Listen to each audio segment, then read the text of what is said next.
Ukrainian forces advanced on the Russian-occupied city of Kherson in the south on Friday, and the two sides battled over smaller cities in the east, as the armies fought not only each other but also a thick clay muck that can swallow vehicles' wheels and soldiers' boots whole. It is the muddy season, called Bezdorizhia in Ukrainian and Rasputitsa in Russian. In any language it turns warfare, especially offensive operations, into a slow, arduous slog, exposing troops and equipment to enemy fire. In the southern Kherson region, a largely agricultural area where wide open plains are crisscrossed with irrigation canals, the chilly, wet weather is making conditions particularly difficult, slowing Ukraine's offensive. Ill-prepared Russian troops are suffering from the lack of warm clothes, Ukraine's military command said in a statement on Friday, leading to widespread theft and looting. Muddy season strikes twice a year in many rural areas of Eastern Europe, with a spring thaw and again with autumn rains, before the winter freeze. Where roads are unpaved, it can be immobilizing. The same conditions hampered Napoleon's invasion of Russia in 1812, Hitler's invasion of the Soviet Union in 1941, and the Russian invasion of Ukraine early this year. Despite the conditions, both sides continued preparations for a long-threatened Ukrainian southern offensive on the strategic port city of Kherson. Russia has moved an additional 1,000 troops, drawn from those swept up in its recent mobilization, into the city to prepare for its defense, even as it evacuates civilians, the Ukrainian military said on Friday. Image. Sergei Shoigu, the Russian defense minister, said on Friday that Russia had completed that mobilization effort, announced last month after heavy Russian casualties and battlefield setbacks. Of a total draft of 300,000 people, he said, 82,000 had been sent to Ukraine while the rest were in training. His claims could not be independently confirmed. At a meeting with Mr. Shoigu, President Vladimir Putin made a rare acknowledgement that the war in Ukraine had revealed the need to make corrections in the faltering Russian military, according to a Kremlin readout.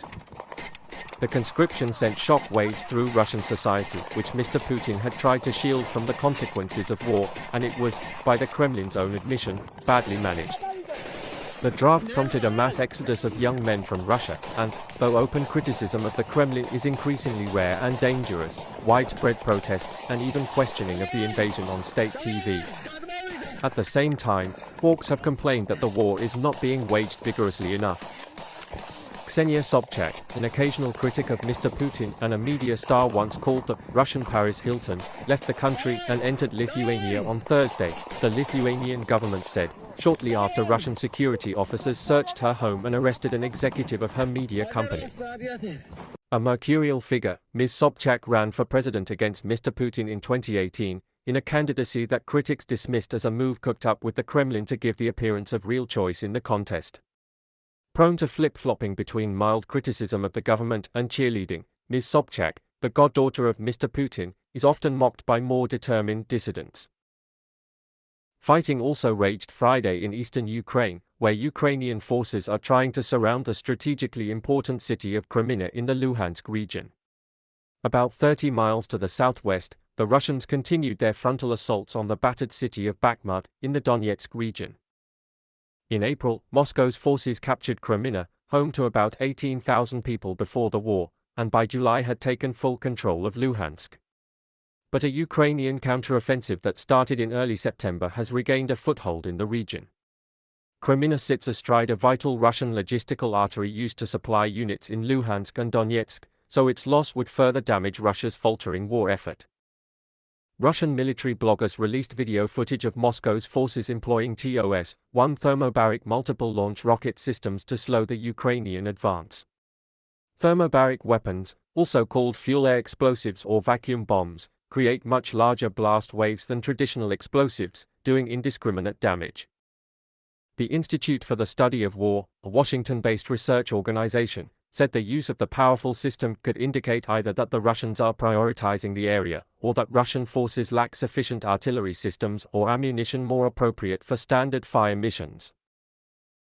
Ukraine's military governor of the Luhansk region, Serhiy Haidai, underscored the challenges for its forces in the area, noting that, as elsewhere, heavy rains had complicated the ability to move equipment. And since the swift advance of Ukrainian forces across northeastern Ukraine last month, he said, the Russians have had time to bring up reserves, fortify defenses, damage bridges, and plant mines. Around Bakhmut, Russian forces have failed to gain significant ground despite months of daily bombardment. President Volodymyr Zelensky of Ukraine said this week that fighting there was some of the heaviest in the war. The craziness of the Russian command is now most visible there. Day after day for months, they drive people there to death, concentrate the maximum power of artillery strikes there, he said. Military analysts have said the city, with a pre-war population of 70,000, holds only minimal strategic value and that the Russian efforts there are better explained by competition among disparate elements of the Russian military. The Bakhmut offensive is being led by fighters from the Wagner mercenary group, and its founder, Yevgeny Prigozhin, has been seeking a higher profile as the military effort has floundered. The Ukrainian military has sought to undermine already weak Russian morale by releasing a steady stream of intercepted communications between Russian soldiers complaining about grim conditions. The Ukrainian military said on Friday that the unsatisfactory state of military equipment on the Russian side had led to unique cases of desertion and surrender. That claim could not be independently verified. In Kherson province, Russian forces hold the territory east of the Dnipro River, but their foothold on the west bank, including the city of Kherson, is imperiled. Ukrainian forces have destroyed bridges across the river, making reinforcement and resupply difficult for the thousands of Russian troops in the city. Russian proxy officials in Kherson said on Friday that the civilian evacuation of the city was complete, a claim that could not be verified. It had some 280,000 people before the war, but as in many of the cities and towns caught in the fighting, much of the population fled months ago, primarily to Ukrainian-held territory. For days the Kremlin-appointed regional administration has been relocating its operations across the river and urging civilians to leave eastward, as well, while Russian troops have blocked most routes for people to move north or west, to lands still held by Ukraine. Ukraine's claim of more Russian troops moving into the city could not be independently verified. The British Defence Ministry said on Friday in an intelligence update that Russia had most likely supplemented its forces on the west bank of the Dnipro with reservists, but noted that this was from a very low level of manning. Kherson, the first city captured by Russia after the February invasion, is the gateway to both Russian-held Crimea in the south and Ukraine's Black Sea ports to the west, including Odessa. Its loss would be a severe military and symbolic blow for Mr. Putin, who has rejected requests from his commanders that they be allowed to retreat from the city. But Brigadier General Alexei Romov, of the Ukrainian General Staff, said that even as Russians took steps to defend the city, they were preparing in case they had to quickly abandon their positions west of the Dnipro. Ukrainian officials have claimed repeatedly that Russia was preparing to damage or destroy a major hydroelectric dam on the Dnipro upstream of Kherson, possibly to cover a retreat, which would cause widespread flooding, further devastate Ukraine's electrical grid and deprive the Zaporizhzhia nuclear power plant of vital water for cooling.